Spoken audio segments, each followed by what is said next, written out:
राजकारणात एक लय भारी म्हण आहे, तेल गेलं तूप गेलं आणि हाती आलं धुपाटणं. सध्या हीच भीती भाजपच्या त्या निष्ठावंत कार्यकर्त्यांना वाटू लागली, ज्यांनी गेल्या 10-15 वर्षापासून पक्षाचा झेंडा खांद्यावर घेतलाय. 10-10 वर्ष गल्लीतल्या लोकांची कामं करतायत. गटार उपसण्यापासून ते कोरोनाच्या काळात रेशन वाटण्यापर्यंत सगळं काही स्वखर्चाने करतायत. कशासाठी? तर कधीतरी महापालिकेची निवडणूक येईल आणि आपल्याला पक्षाचा AB फॉर्म नावाचं तिकीट मिळेल.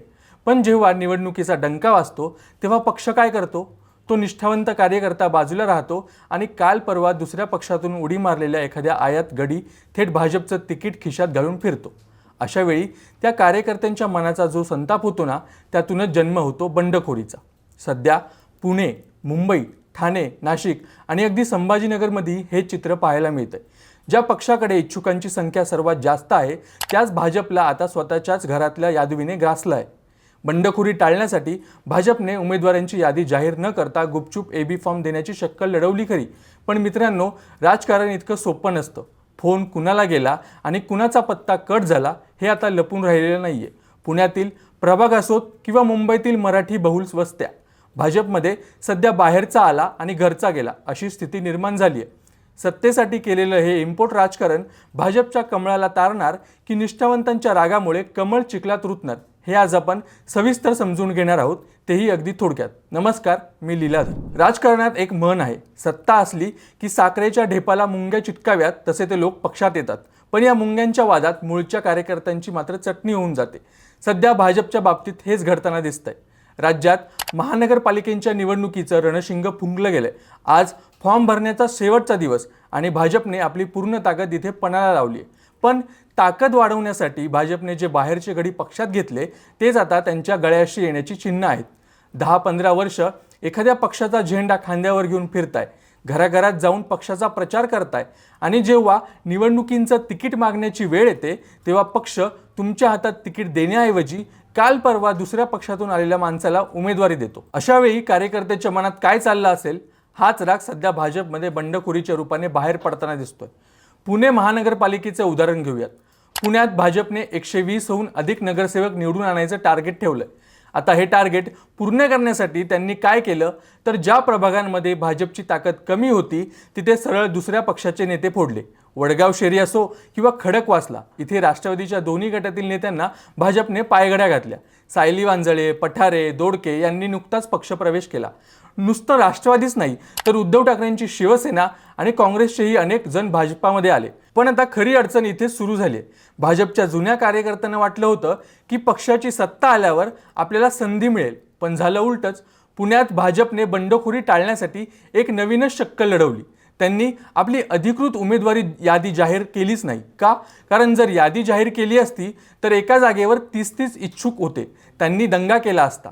म्हणून मग पक्षाने काय केलं तर ज्यांना उमेदवारी द्यायची आहे त्यांना गुपचूप फोन केला आणि AB फॉर्म नेण्यासाठी बोलवलं. पण मित्रांनो, पुण्यात ही गोष्ट लपून राहिलेली नाहीये. ज्यांचे पत्ते कट झाले त्यांना कळलं की पक्षाने आपल्याला डावलून बाहेरच्या आयात उमेदवारांना पसंती दिली आहे. यात माजी उपमहापौर आणि स्थायी समितीच्या माजी सदस्यांचाही समावेश आहे. म्हणजे ज्यांनी इतकी वर्ष पक्षासाठी काम केलं त्यांचेच पत्ते कापले गेलेत. आता या निष्ठावंतांचा रोष इतका वाढलाय की अनेकांनी अपक्ष लढवायची तयारी सुरू केली. आता थोडं मुंबईकडे वळूया. मुंबई महापालिका तर भाजपसाठी प्रतिष्ठेची लढाई आहे. इथेही भाजपने मोठ्या प्रमाणावर फोडाफोडीचं राजकारण केले.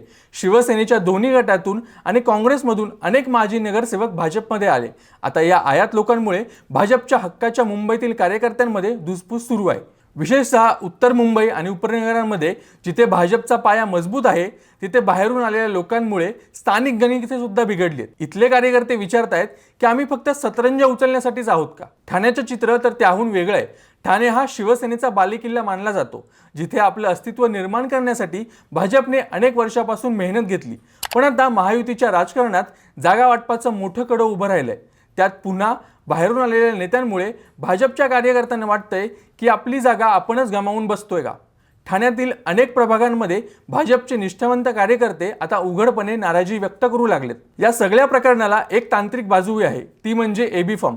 निवडणूक लढवण्यासाठी पक्षाचं अधिकृत तिकीट म्हणजे AB फॉर्म लागतो. भाजपने हा फॉर्म देताना जी गुप्तता पाळली ती त्यांच्या अंगलट येताना दिसते. कारण ज्यांना फोन आला नाही त्यांच्या लक्षात आलं की आपला पत्ता कट झालाय। यामुळे बंडखोरी जर थांबली नाही तर उलट कार्यकर्त्यांचा संताप अधिकच वाढला। आयात उमेदवारांचा प्रश्न फक्त भाजपपुरता मर्यादित नाही, पण भाजपमध्ये शिस्त मानली जात होती, पण सत्तेच्या हव्यासापोटी ही शिस्त आता मोडताना दिसते।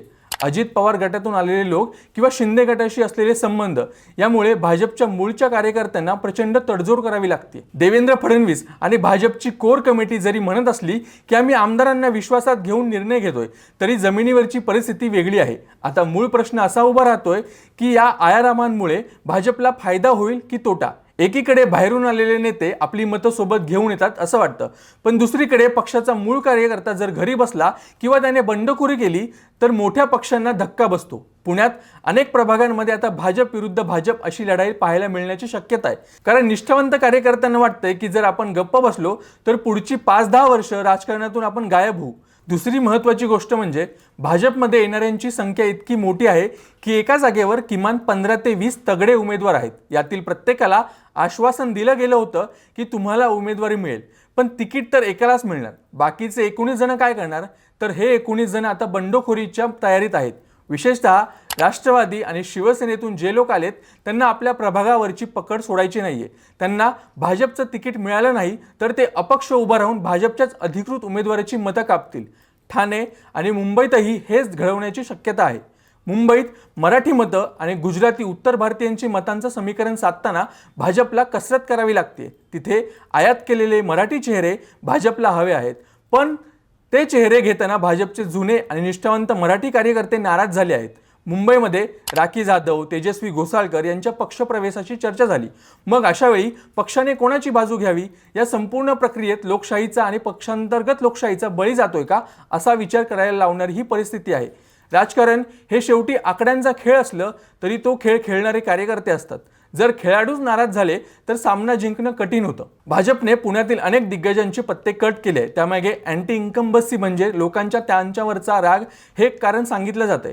पण त्यांच्या जागी जर दुसऱ्या पक्षातून आलेला तितकाच वादग्रस्त चेहरा दिला असेल तर लोकांना राग कमी होईल का? मुंबई, पुणे, ठाणे या तीनही ठिकाणी आता बंडखोरीचं हे ग्रहण भाजपला कसं लागतं हे येणाऱ्या काळात स्पष्ट होईल।